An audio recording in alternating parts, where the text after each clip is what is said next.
Sa video po natin na ito ay pag-uusapan natin or ituturo ko po sa inyo kung ano ang iba't ibang uri ng plastic na mabibili sa junk shop. Ano nga ba yung iba't ibang uri po ng mga plastic? Yung iba sa atin, tinatapon lang po natin. Pero yung pala, nabibili. So, unang-una po, pinaka-familiar siguro sa lahat, no? Ganitong uri ng plastic. Na kung tawagin po ito ay PET bottles. O PET. Pagsadang. Yan po, kagaya ng mga plastic bottle ng mga soft drinks. Mineral water, dishwashing liquid, ganito po, may laman pa sa loob, mga bottle ng tubig. Yan po yung tinatawag na PET. Yan po yung nabibili sa junk shop. Pangalawa, mga bossing, mga ka-junk shop, yung tinatawag po na sibak. Ano po yung tinatawag na plastic ng sibak?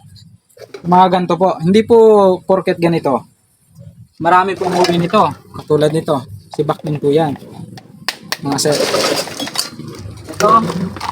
Sa sibak din. Ito po yung mga tinatawag na sibak. Mga planggana, tapot, timba. So, kalimitan po sa kanila, pagka tinawag na sibak, makukunat. Tingnan nyo po sila. Kahit pisilin nyo sila. Ibang ano nila eh. Medyo may pagkamakunat sila. Tulad din po ng mga ganito. Mga sa mga langis. Yung bahay ng mga langis. Yan po ay kabilang sa sibak. Sibak po yan mga bossing. Ito pong sibak ang pinakamahal na plastic na mabibenta nyo sa junk shop. Kung marunong na po kayong mag-separate, i-separate nyo po para mas lumaki po yung mapagbebentahan nyo kung sakaling dadalhin nyo po sa junk shop. Okay po? So, hindi po basta ito, katulad nito, basta po yung makunat siya na kabilang po yun sa sibak. Wag lang po yung kulay itim. Kasi po yung kulay itim, yan po ay isa sa pinakamurang plastic. Pero nabibili din po sa junk shop. Ano ba pag sinabi mo yung kulay itim, mga kulay itim na timba? O mga ganito, mga sir. Basta kulay itim. Mura pa lang po natin yung may benta. Pero nabibili. Ito po yung tinatawag na pag sa junk shop, tatawagin nila sa inyo, ay plastic na itim. So mura lang. So next po natin is monoblock. Mga katulad ng mga bangkong sira. Yan po yung tinatawag na monoblock. Basta mga ganito. Monoblock. Halimbawang, porket pala bangko, monoblock na lang tawag doon. Hindi po porket sirang bangko, monoblock na po agad yun kung tawagin sa junk shop, mga plastic. Meron pong sirang bangko na sibak pa rin.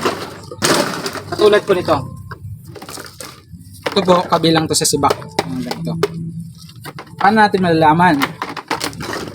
Yung monoblock po kasi may talaga to eh. Makakapal siya na matigas. Matigas po ang kanyang pagka-plastic. Pero mabilis din siya matigpal. Yun po yung monoblock. Mga ganito.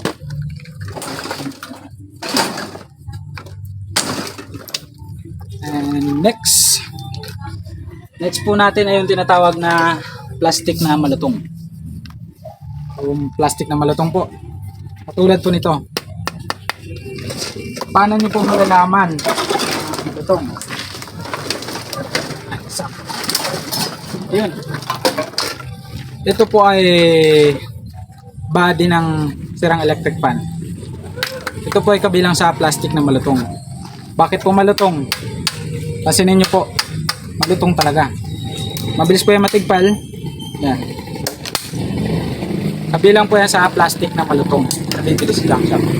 Isa din po ito sa mas mura. Kung alin po talaga ang pinakamahalang po na plastic na mabibenta nyo ay sibak. Dito po sa amin ngayon tong sibak, medyo mababa eh.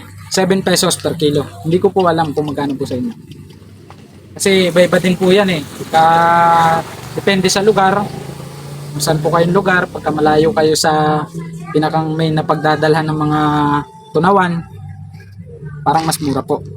Dito po sa amin, sa Mindoro, 7 pesos lang per kilo nito. Sibak. So ayun mga bossing, sana po ay may natutunan kayo sa aking video. At kung hindi ka pa po nakasubscribe, mag-subscribe ka na sa YouTube channel ko, Boy Jack. Maraming salamat.